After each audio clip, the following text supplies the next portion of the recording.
ஒரு ஹீரோ தான் நடிக்கிறதா இருந்துச்சு. அவர் யாருன்னு தெரியும், மிஸ்டர் விஜய் சேதுபதி. யோகி பரிதாபமாக என்கிட்ட மாட்டிகிட்டு இருக்காரு. யோகியை பொறுத்தவரை என்ன, ஏன்னா ரஜினி சார் வச்சுட்டு அவர் ஃபார்முலா தாண்டி வெளியில் வர முடியாது. ஆனால் அதே மாதிரி பண்ணாமல் இன்னும் கொஞ்சம் பெருசாக பிரமாண்டமாக தேட்டரில் சிரிச்சே ரொம்ப நாள் ஆகிட்டு. அவர் படம்லாம் விழுந்து விழுந்து சிரிப்போம், வயிறு வலிக்க சிரிப்போம்.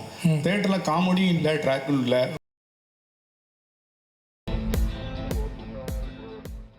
நியூஸ் 10 தமிழ் சேனலுக்கு like, share and subscribe. Thank you. Sundar C sir, உங்கள் எல்லா படத்துலையும் வந்து ஒரு லீட் ஆர்டிஸ்ட் ஒருத்தர் இருப்பார். சித்தார்த் ஆர்யா இணை அந்த மாதிரி. இதில் ஏன் அப்படி இல்லை? ஆக்சுவலாக இந்த படம் நான் ஆரம்பிக்கும் போது எனக்கு இதில் நடிக்கிற ஐடியா இல்லை, ஒரிஜினலாக அவங்க பார்த்து. அதனால் என்ன பண்ணால் ஸ்கிரிப்ட் பண்ணும்போதே வந்து மேல் கேரக்டர் ஒன்று தான் இருந்துச்சு. அப்படி தான் நம்ம ஆரம்பித்தேன். ஸ்கிரிப்ட் ஃபுல்லாக முடிக்கும்போது ஆக்சுவலி ஒரிஜினலாக வந்து ஒரு ஹீரோ தான் நடிக்கிறதா இருந்துச்சு. அவர் யாருன்னு தெரியும், மிஸ்டர் விஜய் சேதுபதி. கொஞ்சம் டேட் கொஞ்சம் சின்ன இஷ்யூ ஆச்சு. அவரும் ரொம்ப ஃபீல் பண்ணார், நான். ஏன்னா அந்த குறுகிய காலத்தில் இடம் ரொம்ப க்ளோஸ் ஆகிட்டோம். we are both looking forward to work with each other.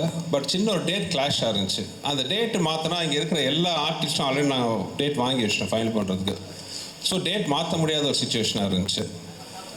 அதனால் டக்குன்னு ஆரம்பிக்கும் போது என்னால் வேறு ஹீரோ தேட முடியாத சுச்சுவேஷன். அதனால் நானே பண்ணிட்டேன். அது இன்னொன்று, ப்ரொடியூசர் ஏசி சண்முகம் சார் வந்து அதில் கொஞ்சம் ரொம்ப பர்டிகுலராக இருந்தார். ஏன்னா அரண்மனைங்கிறது பார்த்தீங்கன்னா ஒவ்வொரு ஃப்ரான்ச்சைஸ்லையும் இப்போ இங்கே மட்டும் இல்லை, மற்ற லாங்குவேஜ்லேயும் போகும்போது அங்கே எல்லாத்துலேயும் ஒரு காமன் ஃபேஸாக நான் இருந்தேன். ஸோ இந்த படத்தில் அந்த பப்ளிசிட்டியில் நான் இல்லைன்னா அது தப்பாக இருக்கும்ட்டு எல்லாருமே ஃபீல் பண்ணாங்க. Right from my other language buyers வந்து தயாரிப்பாளர் AC Shanmugam sir, ACS Arunkumar sir எல்லாருமே ஃபீல் பண்ணாங்க. ஸோ அதனாலேயும் ஒரு காரணம். ஸோ அதனால தான் இன்னொரு மேல் கேரக்டர் இல்லை. பட் எனிவே வந்து இது ஒரு ஃபீமேல் சென்ட்ரிக் மூவி தான் அரண்மனை.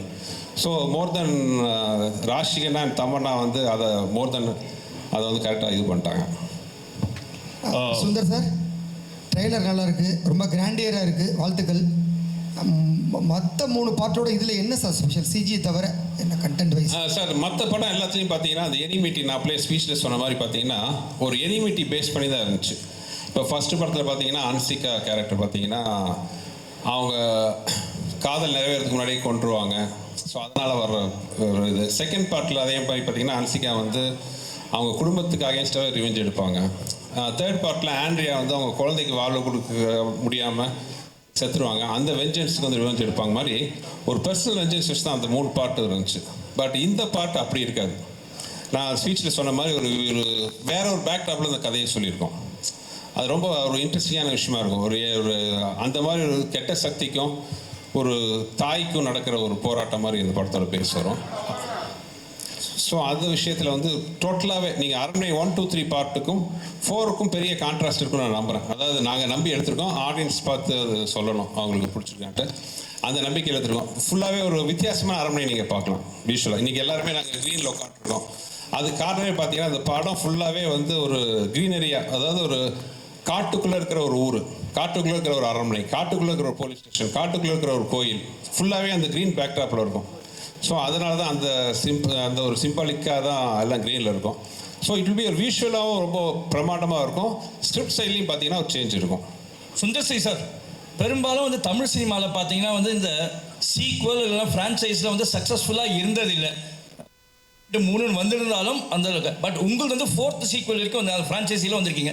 பட் எல்லாமே இது வரைக்கும் போன 3மே சக்ஸஸ்ஃபுல்லாக இருந்துச்சு. This is the 4th one. உங்களுக்கு அந்த தைரியம் எப்படி இருந்துச்சு? What made you to do this sir? எப்படி, எந்த அளவுக்கு சார்? அது ப்ரீவியஸ் படம் தான் அந்த தைரியத்தை கொடுக்குது. அதை நான் அப்படியே சொன்ன மாதிரி ஃபர்ஸ்ட் பார்ட் 1 தான் வந்து செகண்ட் இருக்கிற தைரியத்தை கொடுத்துச்சு. அதே மாதிரி தான் அடுத்தடுத்த பார்ட்டும். ஈவன் பார்ட் 3 கூட பார்த்தீங்கன்னா ஒரு டெலிகாஸ்ட் ஆகும்போது கூட வந்து எல்லா அதாவது சோ கால் ஹிட் மூவிஸ் தான் கூட வந்துச்சு. அந்த படங்கள்லாம் சேர்த்து வாங்கின டிஆர்பியை விட அரண்மனை 3 வந்து அதிக நம்பர் வாங்கி கொடுத்துச்சு. ஸோ அந்தளவுக்கு ஒரு சக்ஸஸ்ஃபுல் ஃப்ரான்ச்சைஸாக இருந்துச்சு. ஸோ அந்த சக்ஸஸும் இப்போ நான் எங்கே போனாலும் நான் அதிகமாக நான் ஃபேஸ் பண்ணுற கொஸ்டின் என்னென்னு பார்த்தீங்கன்னா அடுத்த அரண்மனை எப்போன்னு தான் கேட்பாங்க. எஸ்பெஷலி லேடிஸு, குழந்தைங்க, சின்ன பசங்க எல்லாருமே கேட்பாங்க. ஸோ அதுவே ஒரு பெரிய ஒரு விட்டமின் டானிக் மாதிரி இருந்துச்சு. So that is the reason for the 4th. Sir Sundar C sir, அரண்மனை சார், இங்கே சார் அரண்மனையை விட்டு வெளியே வர மாட்டேங்கிறீங்க. ராஜா அதிகமாக இருக்குங்கிறதுனாலயா இல்லை ராணிகளை மட்டும் பார்த்துட்டு நம்மளே ராஜாவாக இருக்கலாமுங்கிற எண்ணத்தினாலயா? கேட்க நல்லா தான் இருக்கு. அப்படி இல்லை. ஆக்சுவலி நடுவில் நிறைய படம் பண்ணிட்டு தானே சார் இருக்கேன். நீங்கள் ஒரு பார்த்தீங்கன்னா கிட்டத்தட்ட அரண்மனை 1 வந்து ஐ திங்க் 2013 வந்துச்சு. இப்போ 2024 வந்து 4th பார்ட் வருது. இதுக்கு நடுவில் நான் ஒரு கிட்டத்தட்ட இப்போ 7-8 படத்துக்கு மேலே நான் பண்ணியிருக்கிறேன். கலகலப்பு பண்ணேன், தீயா வேலை செய்வோம், நிறைய படங்கள் நான் பண்ணியிருக்கேன். பட் நீங்கள் கேட்குறது அது ஒரு வகையில் அரண்மனை வந்து ரொம்ப ஒரு வசதியான ஃப்ரான்ச்சைஸ். உண்மையை சொல்ல போனால் எனக்கு வந்து நான் யார் வாசலையும் போய் எந்த படத்துக்காக யார்ட்டையும் போய் நின்னதே கிடையாது. நான் என்ன நம்பி படம் எடுக்கிறேன், எனக்கு பிடிச்சவங்களோட சேர்ந்து ஒர்க் பண்ணுறேன். அப்படி இருக்கும்போது வந்து அரண்மனை வந்து எனக்கு ரொம்ப ஒரு கம்ஃபர்ட் ஜோனாக இருக்குது. நீங்கள் சொன்ன மாதிரி அடிஷ்னல் அட்வான்டேஜஸ் ராணிகள் இருக்காங்க சார். அதே மாதிரி சார் சுந்தர் சார், அதே மாதிரி ஒரு பெரிய பெரிய நடிகைகள் ஒரு 2-3 ரவுண்டு வந்துட்டு கொஞ்சம் அவங்க பிரேக் எடுத்துக்கலாம், கொஞ்சம் ரெஸ்ட் எடுத்துக்கலாம்னு நினைக்கிறப்ப உங்கள் படத்தில் வந்து திருப்பி அவங்க அடுத்த ரவுண்டை ஸ்டார்ட் பண்ணுற மாதிரி ஒரு சூழல் வருது. இது வந்து நீங்கள் வந்து நடிகைகளுக்குலாம் ஒரு வேடந்தாங்கல் மாதிரி இருக்கிறதா எனக்கு தோணுது. ஒருவேளை மேடமும் ஆர்டிஸ்ட் அப்படிங்கிறதுனால அவங்களுக்கு அந்த மாதிரி அவங்கள சார்ந்தவங்களுக்கு நம்ம சப்போர்ட்டாக இருக்கணும் அப்படிங்கிறதுக்காகவே இந்த மாதிரி படங்கள், ஏன்னா நல்லா ஓடவும் செய்யுது அந்த படங்கள், அப்படி ஒரு ஃபீல் உங்களுக்குள்ளார இருக்கோ? இல்லை, அப்படி எதுவும் இது வரைக்கும் நான் நினச்சதில்லை. அப்படி ஏதாச்சும் என் படத்தால் வந்து ஒரு ஐப்பு மணி வந்துச்சுன்னா வந்து ஆண்டவனுக்கு நன்றி தான். Sundar sir, Mani here. Right. Yes, sir. Yes, ma'am. Congratulations. Thank you. Trailer looks very impressive. சரி, நீங்கள் உங்கள் கோர்ஸ் ஆஃப் த ஸ்பீச் வந்து நீங்கள் என்ன சொன்னீங்கன்னா, யூ செட் இந்த படத்தில் பாக் அப்படிங்கிற ஒரு கான்செப்டை பற்றி we've dealt அப்படின்னு, and it's part of Assamese folklore. அப்போ இந்த படத்தினுடைய கதை வந்து செட் இன் அசாம்களா? where you shoot was this natural location இல்லாட்டி செட்டா? அண்ட் உங்களுடைய CG is also impressive. Tell us about how much time you spent and the firms that were involved. இந்தியாவில் கொடுத்தீங்களா இல்லாட்டி was it done abroad? Yes sir, எனக்கு thanks for the question. இந்த விஷயத்தை நான் வந்து என் ஸ்பீச்சில் விட்டுட்டேன். ஸோ நீங்கள் கேட்டதுக்கு ரொம்ப தேங்க்ஸ். பாயிண்ட் நம்பர் 1 வந்து நீங்கள் சொன்ன மாதிரி this folklore was based in Assam, but the story it's not based in Assam. So அது ஒரு கதையில் வச்சுன்னு ஒரு இன்ட்ரெஸ்டிங்கான ஒரு அந்த விஷயம். ஸோ நீங்கள் கேட்ட கேள்வி படத்தில் ஒரு கரெக்டான பதில் இருக்குது. ஒன்று. செகண்ட் வந்து எனக்கு சில விஷயங்கள்லாம் ரொம்ப அதாவது ஒரு விஷயம் என்னென்னா, மக்கள் எம்ஜிஆர் சாங்கில் கேட்குற மாதிரி என்ன வளம் இல்லை இந்த திருநாட்டில் ஏன் கையை ஏந்த வேண்டும் வெளிநாட்டில்ங்கிற மாதிரி நம்ம ஊரில் இல்லாத டேலண்ட் எங்கேயுமே கிடையாது. நீங்கள் பார்த்தீங்கன்னா நிறைய ஃபாரின் ஹாலிவுட் மூவிஸ் எல்லாம் கூட பார்த்தீங்கன்னா இங்கே தான் CG ஒர்க் கொடுத்து பண்ணுறாங்க. ஆனால் கம்பெனிஸ் பேர்லாம் அவங்க மேலே தான் வருது. இந்த படம் முழுக்க எனக்கு என்னென்னா ஒரு விஷயத்தில் ரொம்ப உறுதியாக இருந்தேன். இந்த படத்தில் பண்ணுற CG ஃபுல்லாகவே நம்ம ஊரில் தான், நம்ம ஊர் டெக்னீஷியன் வச்சு பண்ணவங்கள ரொம்ப குறியாக இருந்தேன். படம் பார்த்து நிறைய பேர் என்கிட்ட கேட்டாங்க, பார்க்காம கேட்டீங்க, ஆனால் பார்த்தவங்க கூட சில பேர் கேட்டாங்க எந்த கண்ட்ரியில் பண்ணீங்க, எந்த கம்பெனியில் பண்ணீங்கன்னு. இது முழுக்க நான் சென்னையில் தான் நம்ம ஊர் டெக்னீஷியன் வச்சு பண்ணேன். அவ்வளோ பிரமாதமாக இருக்கும். இந்த கிளைமாக்ஸ்லாம் சில போர்ஷன்ஸ்லாம் பார்த்தீங்கன்னா வந்து நீங்கள் வந்து இந்த படத்தோட முக்கியமான சக்ஸஸ்ஃபுல்லான விஷயம் நாங்கள் CGயில் பார்த்த விஷயம் என்னென்னா, நிறைய இடத்துல உங்களுக்கு எது CG எது ரியல்னு ஃபீல் பண்ண முடியாத அளவுக்கு ஒர்க் இருக்கும். ஸோ அது இப்போ ஒன்றும் இல்லை. இப்போ தமனா ராஷிகனா சாங் பார்த்தீங்க, அந்த சாங்கில் கிட்டத்தட்ட பேக்ரவுண்டில் ஒரு 70% வந்து CG தான். ஸோ அதுதான் இதில் படத்தில் பெரிய ப்ளஸ் பாயிண்ட். மறுபடியும் அதே தான் சொல்கிறேன், என்ன வளம் இல்லை இந்த திருநாட்டில் மாதிரி நம்ம ஊரில் இருக்கிற மாதிரி டேலண்ட் எங்கேயுமே கிடையாது. ஸோ நம்ம ஊர் டேலண்ட்டை வச்சே வந்து we can give such a wonderful result. Sundar sir, Thank you, sir. Yogi Babu sir இன்னைக்கு பாலிவுட்லேருந்து ஹாலிவுட் வரைக்கும் பிஸியான ஆர்டிஸ்ட். அவரை வச்சு எப்படி ஷூட் பண்ணீங்க? எத்தனை நாள் கால் ஷீட்டு? அவர் எப்படி பர்ஃபார்மன்ஸ் படத்தில் அவரோடது? யோகி பரிதாபமாக என்கிட்ட மாட்டிகிட்டு இருக்காரு. யோகியை பொறுத்தவரை என்ன, யோகிட்ட நான் டேட் கேட்க மாட்டேன், சொல்லுவேன். யோகி அடுத்த மாதம் 12ஆம் தேதியிலேருந்து ஒரு 18ஆம் தேதி வரைக்கும் வந்துடுங்க யோகி அப்படின்னா, அவர் ஏதோ போன ஜென்மத்தில் என்ன கடன் பட்டாரா என்னன்னு தெரியல. எந்த ஷூட்டிங்காக இருந்தாலும் கஷ்டப்பட்டு அட்ஜஸ்ட் பண்ணிட்டு வந்துடுவார். இப்போ கூட வந்து அடுத்த ஒரு படம் பண்ண போகிறோம். இப்போ தான் இங்கே தான் பேசிகிட்டு இருந்தேன், யோகி எத்தனாம் தேதி ஆரம்பிக்கிறோம் அப்படின்ட்டு. ஐயோ முடியாது, கஷ்டம், அந்த ஷூட்டிங்லாம் பதிலே இல்லை, அந்த வார்த்தையே இல்லை. சரி சார், எதுனிக்கு சார் வரணும் சார், வந்துடுறேன் சார், இவ்வளோ தான். ஸோ அது ஏதோ பூர்வ ஜென்ம பந்த மாதிரி ஆகிப்போச்சு எங்கள் 2 பேருக்கும். சுந்தர்சி சார்,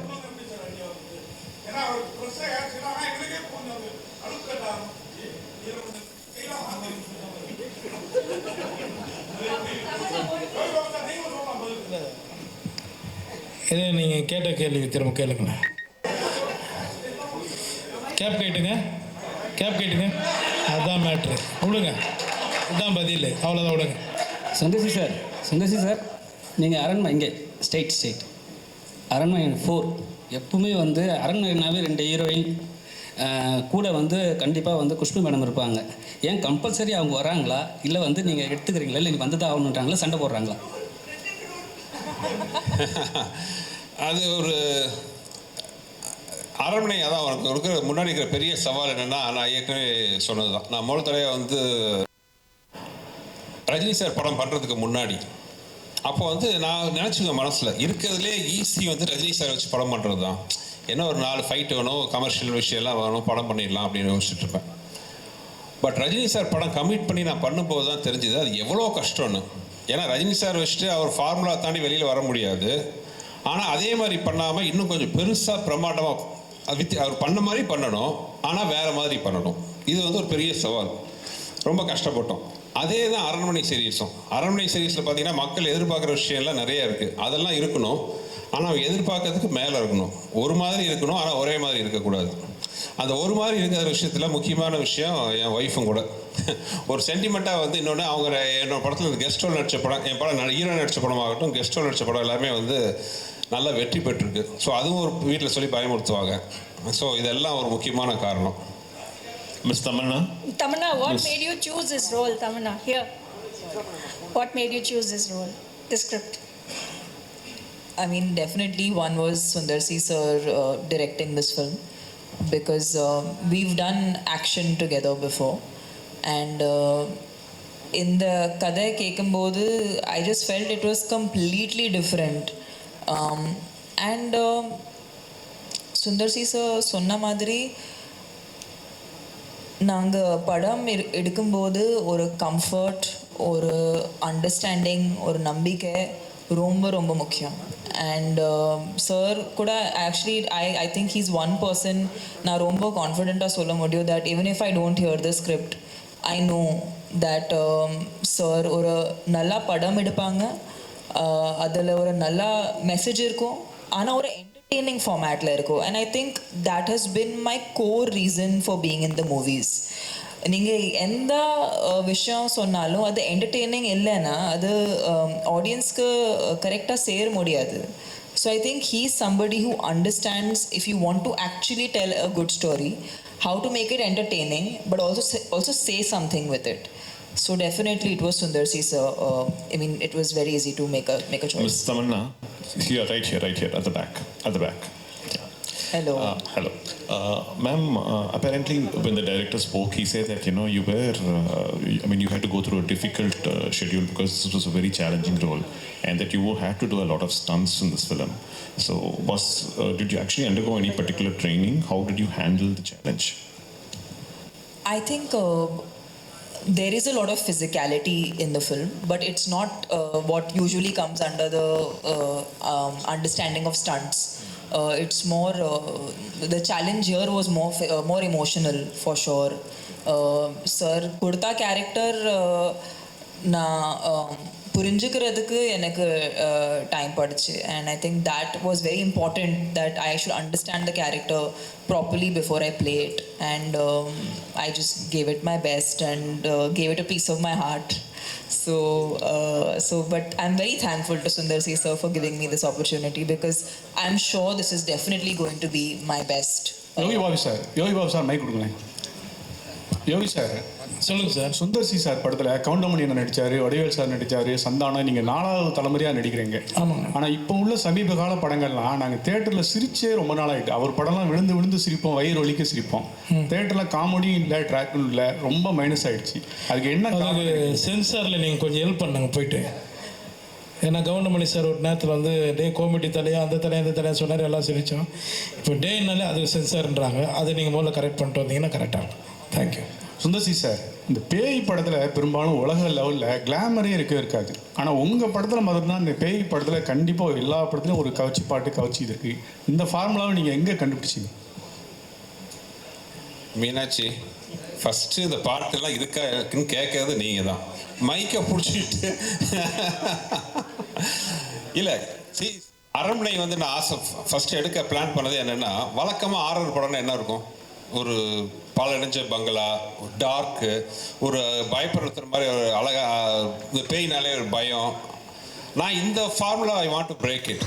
அரண்மனைனா ஏன் பேய் படம்னா ஒரு கலர்ஃபுல்லாக இருக்கக்கூடாதா, கிராண்டியராக இருக்கக்கூடாதா, நல்லா அழகான ஃபேஸஸ் இருக்கக்கூடாதா, அந்த பேயை வர அந்த ஆர்டிஸ்ட் அவங்களே அழகாக இருக்கக்கூடாதா, இதெல்லாம் தான் காரணம். இன்னொன்று, என்னோடய படங்கள் பேசிக்காக அழகியல். அது படத்தில் நடிக்கிற ஹீரோவாகட்டும், ஹீரோயின் ஆகட்டும், கேரக்டர் ஆகட்டும், ஹியூமர் ஆர்டிஸ்ட் ஆகட்டும், யாராக இருந்தாலும் அவங்க எல்லாருமே அழகாக இருக்கணும்னு தான் நான் ஆசைப்படுவேன். யாரையுமே அது ஒரு கோமாளித்தனமாக ட்ரெஸ் பண்ணுறதோ அசிங்கப்படுத்துறதோ எனக்கு பிடிக்காது. என்னோடய படம் வந்து சார்ட் ஆஃப் ஒரு அழகான ஒரு ப்ராஜெக்டாக இருக்கணும்னு ஆசைப்பட்றேன். அப்படி இருக்கும்போது ஆட்டோமேட்டிக்காக அந்த சாங் வர்றது it's a natural thing. Sir Yogi Babu sir மாதிரியே இப்போ பாதியும் விடவே மாட்டேங்கிறீங்களே, அவர் போக மாட்டேங்கிறாரா இல்லை நீங்கள் விட மாட்டேங்கிறீங்களா சுந்தர் சி சார்? ஏன்னா நல்லா இருக்குது காம்பினேஷன். 2 பேரும் ஒன்றா இருக்கிறதுல என்னங்க பிரச்சனை? அதனால தான் கேட்குறாரு உங்கள் வாயிலேருந்து. இல்லை, இப்போ அதான் தமன்னா, ராஷிகண்ணா, யோகி, விடிவி எல்லாருக்கூடையும் நான் கன்வின்ஸ் படம் பண்ணுறேன். நீங்கள் இருக்கு இந்த ஸ்டேஜில் இருக்கிற எல்லாருக்கும் பார்த்தீங்கன்னா எனக்கு தெரிஞ்சு சந்தோஷ் பிரதாப் மட்டும்தான் இப்போ ஃபஸ்ட் டைம் வந்திருக்காரு. இனி அவரும் பார்த்தீங்கன்னா எல்லா இடத்துலையும் வருவார். எனக்கு அந்த கம்ஃபர்ட் ஜோனுங்கிறது ரொம்ப பிடிக்கும். என்ன புரிஞ்சுக்கிட்ட ஆர்டிஸ்ட் கூட, புரிஞ்சுக்கிட்ட டெக்னீஷியன்ஸ் கூட, ஒன்றில் இப்போ கேமராமேன் ஆகட்டும், என் கூட ஒர்க் பண்ணுற ப்ரொடக்ஷனில் இருக்கார் பாலகோபி ஆகட்டும், மணி, எல்லாருமே பார்த்தீங்கன்னா பிகினிங்லேருந்து என் கூட ஒர்க் பண்ணுறவங்க தான். So it's natural. விச்சு இருக்கார், என் முதல் படத்துலேயும் என் கூட தான் இருக்கார். So it's a natural process. Kovai sir, ஆமாம், உங்களுக்கு தான் ஒரு கேள்வி. கவுண்டமணி சார் முதல் யோகி பாபு வரை உங்களுடைய இந்த காமெடி பயணம் எப்படி இருந்தது சொல்ல முடியுமா? கொஞ்சம் குறிப்பிட்டு ஒவ்வொருத்தரையும். நான் ஆரம்பத்துலேருந்து இப்போ வரைக்கும் நானாக தான் இருக்கேன். என்ன மாற்றுறது வந்து இயக்குனர்கள் கையில் இருக்குது. ஸோ அவங்க எங்கிட்ட என்ன மாதிரி வேலைகள் வேணும்னு கேட்குறாங்களோ அது அவங்களுக்கு பிடிச்ச மாதிரி நான் செய்கிறேன். அதுதான் அன்னையிலேருந்து இன்றைக்கி வரைக்கும் என்னுடைய ட்ராவலுக்கு ஒரு காரணம். அந்த மேல் ஆர்டிஸ்ட்டை பற்றி சொல்லுங்கள், அந்த காமெடி நடிகர்கள் உங்கள் கூட நடித்தவங்களை பற்றி. கவுண்டமணி சார் முதல் யோகி பாபு வரை எல்லாருமே டேலண்டட் பர்சன்ஸ். அதான் சொல்கிறேன்னே, இப்போ காமெடியாக வந்து சாதாரணமாக எல்லோரும் டக்குன்னு காமெடி ஆர்டிஸ்ட்னு சொல்லிட்டு வர முடியாது. அவங்களுக்கு தனி திறமைகள் இருந்தால் மட்டுமே தான் அவங்க வந்து மக்களுக்கு நடுவில் அவங்களுக்கு பிடிச்ச நடிகர்களாக வாழ முடியும். அப்படி இருக்கிற பட்சத்தில் கவுண்டமணி சார்லேருந்து இன்றைக்கி யோகி பாபு அவர் வரைக்குமே வந்து உங்களுக்கு பிடிச்சதுனால தான் இப்போ அவரை பற்றி என்கிட்ட கேட்குறீங்க, சரியா? உங்கள் எல்லாருக்கும் அவரை பிடிக்குது இல்லையா? அப்போ அவர்கிட்ட ஏதோ ஒரு திறமைகள் இருக்குது. திறமைகள் இல்லாமல் யாருமே வந்து காமெடி நடிகராக வர முடியாது. தமன்னா, நீங்கள் வந்து தேவி படத்தில் வந்து ஏற்கனவே இந்த மாதிரி ஒரு கேரக்டர் பண்ணியிருக்கீங்க. அதுலேருந்து இது எப்படி டிஃப்ரெண்ட்டாக இருக்கும்? தேவிக்கும் இந்த படத்துக்கும் கனெக்ஷனே கிடையாது actually. I think the genre is the same, it's like horror comedy. But அது தவிர கனெக்ஷனே கிடையாது ஒன்றும். தமன்னா, பெங்கால் டைகர் 2 பேரும் சேர்ந்து பண்ணியிருக்கீங்க. ஸோ இந்த படத்துலையும் சேர்ந்து ஆக்ட் பண்ணியிருக்கீங்க. நீங்கள் ஸ்டேஜில் பேசும்போது சொல்லியிருந்தீங்க எனக்கு ரொம்ப கம்ஃபர்ட் ராஷிகண்ணா, ஸோ எல்லா விஷயத்தையும் ஷேர் பண்ண முடியும் அப்படின்னு. ஸோ வேறு இந்த செட்டில் வேறு யார்கிட்டையும் நீங்கள் ஷேர் பண்ணாத விஷயங்கள் இருக்கா? அவங்க தான் உங்களுக்கு ரொம்ப கம்ஃபர்ட்டாக இருந்தாங்களா? I think you'll have to see the film because I mean I don't know, Tamanna, you want to add something? The thing is, Raashi நானும் கண்டிப்பாக இந்த படத்துக்கு அப்புறம் நிறைய பேர் நமக்கு மெனி மோர் காம்பினேஷன், இல்லை ஹீரோஸ்க்கு இப்படி காம்பினேஷன் இருக்கும் அந்த மாதிரி. ஐ எம் ஹோப்பிங் இந்த படத்துக்கு அப்புறம் நாங்கள் 2 பேருக்கும் காம்பினேஷன் வச்சுக்கிட்டு இன்னும் நிறையா படங்கள் எடுப்பாங்க. Because I think the most important thing is both of us are very secure actors. And ராஷியோட ஜேர்னி நான் பார்த்துருக்கேன், ரொம்ப இன்ஸ்பைரிங்காக இருக்குது. ஏன்னா இந்த மேடையில் வந்து இவ்வளோ தமிழ் பேசுகிறது, இவ்வளோ அவங்களோட டெடிகேஷன், அவங்களோட ஃபிட்னஸ் பற்றி இருக்கலாம், அவங்களோட பேசுகிற டைலாக்ஸ் பற்றி இருக்கலாம், அந்த மாதிரி டெடிகேஷன் நான் பார்த்ததே இல்லை இந்த recent times. It matches her. Not even close. No. I think she's so much of her own, and I get inspired by her.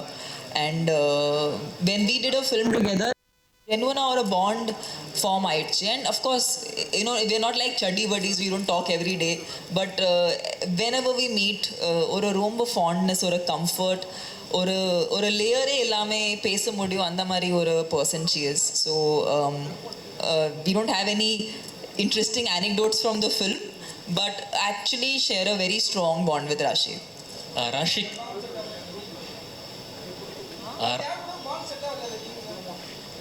I mean, there's a bond. We were working, sir. There was no time for making bonds. Raashi, நீங்கள் south சினிமாவில் அதிகமாக அவங்கள பார்க்க முடியல இப்போ முன்ன மாதிரி, என்ன காரணம் அது? I actually, I've never planned where I want to work. I think content, wherever I get to do content or wherever I feel satisfied as an actor, I go there. And I think I'm working in Telugu also. Aranmane is also coming. I have more films in Tamil also. So I'm trying to balance all the industries. There's no reason as such that, why are you not working here? When I was working here, people would ask me, when are you going to Bollywood? When are you doing Hindi? Now when I'm doing Hindi, they're asking me, why are you not doing South? So I don't know. But I just feel like all the industries have been very warm and welcoming. I love working in any industry, and I think that's why we are so rich as a culture, as a tradition, that we have so many industries working and everybody is passionate about making good films, and I think all of us actors want to just be part of good films. And I'm very happy that like Tamanna, I also got an opportunity to work in almost all the industries. I think we've covered all industries, and I think that's a huge plus today, so I'm very proud of my journey, and wherever it takes me, even if I get more Tamil films, of course I'd love to do more content here also, in Telugu also, in Hindi also, wherever cinema will decide where it will take me. Sundar C sir அரண்மனை 4 மாதிரி அரண்மனை 5 வரும் நாங்கள் எதிர்பார்க்குறோம். ஏன்னா CBI diary group அந்த காஞ்சனா மாதிரி பார்த்து தான் 4 பார்ட் வந்திருக்கு. நீங்கள் 5 வந்து எடுப்பீங்க நம்புகிறோம். மீனாட்சி தான் எங்களுக்கு ஒரே ஒரு கேள்வி, அந்த அரண்மனை 5வது இந்த மாதிரி விழாக்கு ஃபங்க்ஷனுக்கு தயாரிப்பாளர் இருக்கிற குஷ்பு மேடம் வந்து ஒரு மத்திய அமைச்சராக வருவாங்களா? போலீஸ் ப்ரொடக்ஷன், ஒரு பெரிய பாதுகாப்பு, இது அதுக்கான வந்து யோகம் இருக்கா? அதுக்கான வாய்ப்பு இருக்கா? No politics sir. சுந்தர்சி அது வேற டிபார்ட்மெண்ட் சார். சுந்தர் வந்து அரண்மனையில் வந்து சுந்தர்சி சார் தான் ஹீரோ அண்ட் டைரக்டர், சரிங்களா? இதுக்கப்புறம் எடுக்கிற படத்துலேயும் வந்து அவர் தான் ஹீரோ அண்ட் டேரக்டர் வருமா? ஏன் ஹீரோவுக்கு பஞ்சமா, இல்லை வந்து ஹீரோ வந்து கரெக்டாக வந்து உங்களுக்கு ஒர்க் பண்ணி தர மாட்டாங்களா? இல்லை, நான் அப்போவே சொல்லிட்டேங்க, அரண்மனைங்கிறது ஃபீமேல் சென்ட்ரிக். அது நீங்கள் ஃபிக்ஸ் பண்ணிக்கோங்க. அது ஹீரோவும் கூட வருவாங்க நிறைய. அதனால் நான் ஸ்கிரிப்ட் பண்ணும்போதே அந்த மாதிரி தான் வருது. கதை தான் தீர்மானிக்குது எல்லாமே. நாளைக்கே வந்து இந்த படம் வந்து ஓகே, ஒரு திடீர்னு ஒரு மேல் சென்ட்ரிக்காக ஒரு ஸ்கிரிப்ட் அமைஞ்சதுன்னா கண்டிப்பாக வந்து ஒரு பெரிய ஹீரோ இருப்பாங்க. அவ்வளோதான். Script decides everything. சார், எத்தனை லாங்குவேஜில் ரிலீஸ் ஆகுது? எல்லா லாங்குவேஜும் ஒரே டயத்தில் ரிலீஸ் ஆகுது? எல்லா லாங்குவேஜிலும் ஒரே நேரத்தில் ரிலீஸ் ஆகுது. இது மொத்தம் வந்து 5 லாங்குவேஜில் ரிலீஸ் ஆகுது. தமிழ், தெலுங்கு, மலையாளம், கன்னடம் அண்ட் ஹிந்தி. 5 லாங்குவேஜ்லேயும் ஒரே நேரத்தில் ரிலீஸ் ஆகுது. டேரக்டர் சார், அதே மாதிரி நீங்கள் ஃப்ளைட்டில் போகிறப்பையும் ஒரு பெண் குழந்தை தான் கேட்டுது, வர்றப்பையும் ஒரு பெண் குழந்தை தான் கேட்டுதுன்னு நீங்கள். ஆக்சுவலாக இந்த மாதிரி படங்கள் வந்து குழந்தைங்க எல்லாருக்குமே பிடிக்கும். ஏன் எங்களை மாதிரி ஒரு சைல்டு வச்ச ஆண் குழந்தைங்க யாரும் கேட்கலையா உங்கள்கிட்ட படம் எப்போ பண்ணுவீங்க? அது நான் அப்படி செட்டப் பண்ணல. போகும்போது பொண்ணு செட்டப் பண்ணியிருந்தா போகும்போது பொண்ணு வரும்போது ஆம்பளைன்னு வரும். இது ஒரிஜினலாக நடந்தது, அதனால 2 பொண்ணு அமைச்சது. சார், விடிவிக்கு மட்டும் ஒரே ஒரு கொஸ்டின், விடிவி சாருக்கு மட்டும். சார், உங்கள் குரலை கேட்கணும், ஏதாவது பேசுங்க சார். சார், மீஸ் எடுத்ததை பற்றி பேசுங்க சார். அதுதான், வாங்க போய் சாப்பிடலாம். நன்றி, வாழ்த்துக்கள். லாஸ்ட் क्वेश्चन ஏதாவது இருக்கா? முடிச்சுக்கலாமா sir? Sundar C sir, last question இதோட முடிச்சுக்கிறோம் சார். ஒரே சார், கமல் சார் ஃபேன்ஸ் எல்லாருமே வெயிட் பண்ணுறது பார்த்தீங்கன்னா வந்து மருதநாயகம் அந்த படத்துக்காக தான். அதே மாதிரி உங்கள் ஃபேன்ஸ் வெயிட் பண்ணுறதுக்கு பார்த்தீங்கன்னா மதகத ராஜா எப்போ வரும் அப்படிங்கிறத பற்றி தான். ஸோ அந்த படம் வருமா? ஏதாவது ஹேப்பனிங் இருக்கா? ப்ரொடியூசர் அட்ரஸ் உங்களுக்கு தெரியும், நேராக போய் அவர்கிட்ட கேளுங்க. எனக்குலாம் நான்லாம் தெரியும், உண்மையாக சொல்கிறேன். அந்த படத்தை காசு கொடுத்து நாங்களே வாங்கிக்கிறோம். நானும் விஷாலை கூட கெஞ்சி பார்த்துட்டோம். 2013 பண்ண படம் இப்போ வந்தாலும் அந்த படம் அவ்வளோ என்டர்டெயின்மெண்ட்டாக சூப்பராக இருக்கும். என்ன காரணம்னு தெரியல. இத்தனைக்கும் அந்த ப்ரொடக்ஷன், அவர் ப்ரொடியூசரோட ப்ரீவியஸ் கடனால் இந்த படத்தை ஹோல்ட் பண்ணி வச்சுட்டாரு. இந்த படத்து மேலே கடன் இருந்தால் எங்கள் மேலே தப்புன்னு ஃபீல் பண்ணலாம். இந்த படம் இப்போவும் ப்ராஃபிட்டபுளாக ரிலீஸ் ஆகிறதுக்கான அத்தனை சாத்தியக்கூறு இருக்குது. நானும் விஷாலுமே கேட்டு பார்த்துட்டோம். அவரோட பழைய கடனை அடைக்கிற சில காரணங்களால இந்த படத்தை ஹோல்ட் பண்ணி வச்சுட்டார். அதனால் தயவு செஞ்சு ஏன் சார்பா டீனரில் தான் அவர் ஆஃபீஸுக்கு போய் கேளுங்க. தெரியலன்னா நான் அட்ரஸ் கொடுக்குறேன். Thank you so much. Hi, this is Minna. Like, share, subscribe News 10 Tamil.